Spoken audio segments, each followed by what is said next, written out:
Hi, galerinha da terceira série, tudo bem com vocês? Espero que estejam todos bem. Bom, é o seguinte, minha gente, nós vamos dar continuidade aos nossos conteúdos, certo? Então, peguem os materiais didáticos de vocês. Na nossa aula anterior, nós começamos a trabalhar na página 156, onde a gente tinha numbers, countable and uncountable nouns, adjectives, comparatives, superlatives. Então, a gente viu um montão de coisa. Esse assunto, basicamente, vocês viram na primeira e na segunda série ano passado, inclusive eu até disse no vídeo anterior para vocês, na nossa última prova de inglês do ano passado, da segunda série, vocês tinham aí comparativos e superlativos na prova, né? Então, bom, a gente começa a lembrar e aí a gente sabe que nós temos como superlativos, não é?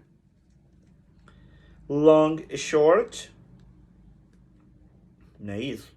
Assim a gente começa a separar aqui long e short. Long adjectives são os adjetivos mais longos, aqueles que têm mais de 2 sílabas, não é?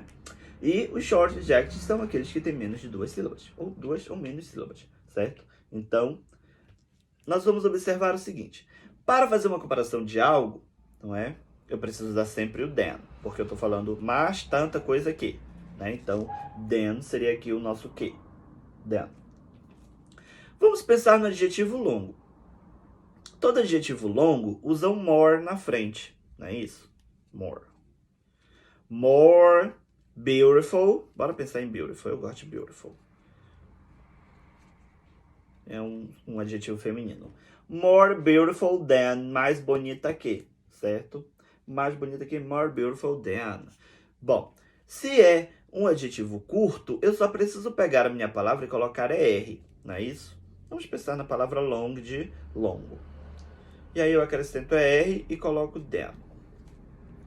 Longer than. Longer. Então, essa é a nossa primeira regra geral, né, que nós trabalhamos para falar sobre comparativos. Eu posso comparar cidades, pessoas, não é? Eu posso usar adjetivos curtos ou longos, colocando sempre o than, colocando er se for adjetivo curto, colocando more na frente da palavra se ela for um adjetivo longo, tipo beautiful, expensive, and things like this, alright? E então, agora a gente vai fazer o seguinte, né? Um primeiro exercício que eu vou mandar para vocês no material didático, mas também a gente tem aqui, certo?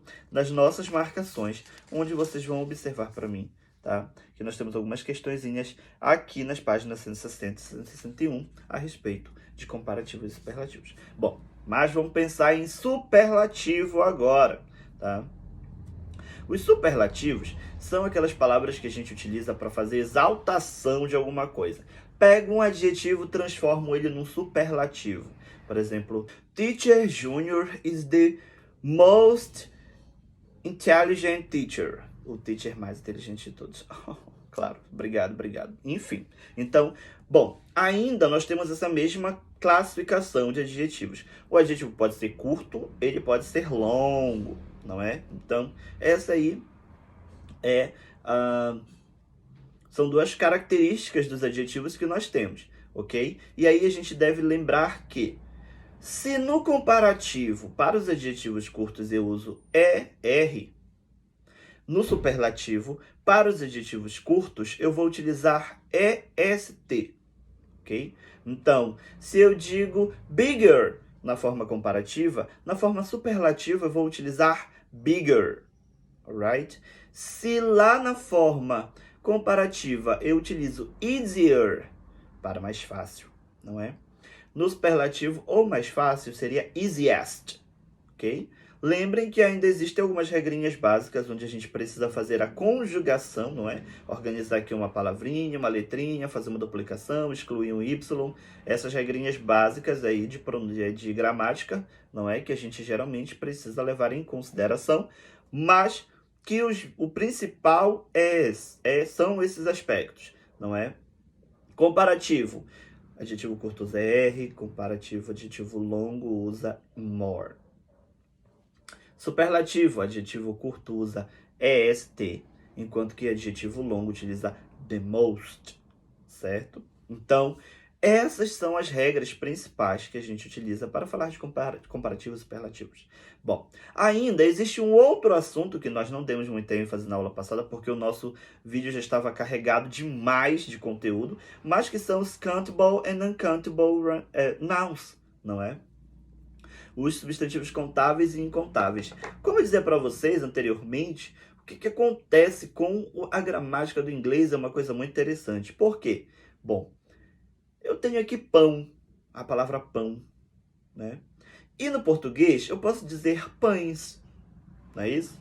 É o plural de pão, pão, pães. Eu tenho a palavra açúcar. Eu posso dizer açúcares em português, açúcares, né? Açúcares, difícil essa. Açúcares, certo? Eu posso fazer essa pronúncia de açúcares, tornar essa palavra do singular para o plural. No entanto, no inglês, essas palavras que eu não consigo contar ou não consigo tornar plural, elas serão uncountable nouns. Por exemplo, pão, queijo, açúcar, leite, água, areia, arroz. Eu não estou dizendo que vocês comem areia não, tá? Arroz, feijão. Aquilo que eu não puder contar, dizer quanto exatamente eu tenho, teoricamente eu não vou poder tornar plural. Tá? Eu vou poder contar se tiverem quantidades, tipo fatias de queijo, sacos de arroz, não é? Então, assim eu vou poder contar. Copos d'água, agora só a água em si, só o feijão em si, só o arroz em si, eu não consigo contar, não consigo tornar plural.